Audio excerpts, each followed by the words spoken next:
The most noteworthy thing in the entire show happened in this match. Taryn started rubbing Brooks' face in the mat. And Al said the surface of that mat is as rough as sandpaper. That's right. There's a brief pause, and this is such a ridiculous claim that Josh could not let us stand and had to call out how stupid it was to say this. You don't bleed when you roll around the mat like you would on sandpaper. This was a stupid thing to say, but Al wouldn't let it go. Al said, well, you couldn't polish a board with it, but it's coarse like canvas. This is all very stupid. You know what? I have a completely different take from you. Josh fucking Matthews says, Al, this canvas is not like sandpaper. I've been in the ring. And I'm like, say whatever the fuck you want about Al Snow, but that fucker's been in the ring a lot more than you have, geek. That's true. And let me tell you something about the canvas. Yes, it's not like sandpaper, but you know what? It is fucking coarse. Exactly like Al Snow said.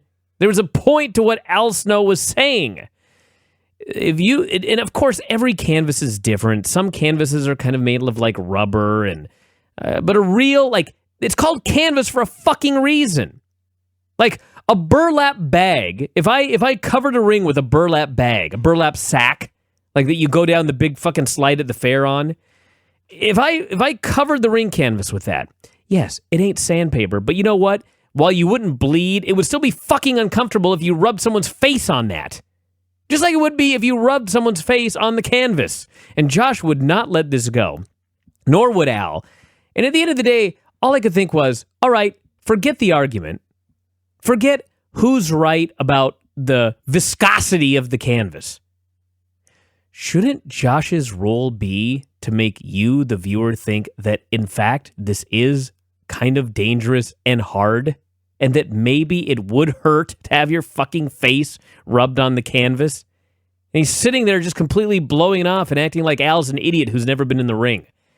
Brian. I just wanted to punch Josh. Shouldn't Josh have some credibility? I know, Vinny, but I know what Al Snow was trying to say, and he's kind of right. I mean, it is. No. There is a. I know you've never used sandpaper. I know it's not like sandpaper, but it's not like it's smooth as silk. It's not rubber. I'm sure having your face rubbed in the burlap would not be comfortable. Sandpaper would cut you open 5,000 times. Or maybe you have better sandpaper than I do. I have gentle. You've never used sandpaper. I have. What have you sanded? Seriously, what in your life have you sanded? You don't think I had to do wood shop in fucking junior high? Of course I did. I see. Yes, I made a cutting board for my mother, which involved fucking sandpaper and glue and a saw. I'm gonna get Lance on, see where he falls. Hold your fingers up. Here. Let me count them. I don't believe this. That's 2 fingers. Yeah. Who cares? We're worse than they are. Although, you know why we're not worse? No, actually, I don't. I'll tell you why. Because no one's cutting the video of us talking about this in the middle of this podcast. That is a solid point. I'm watching Brooke Tessmacher and Taryn Terrell have a wrestling match, and they're showing me a split screen of Al Snow and Josh. Get the fuck out of here. Who cares about what the announcers look like and where they're at in their wherever they're at now?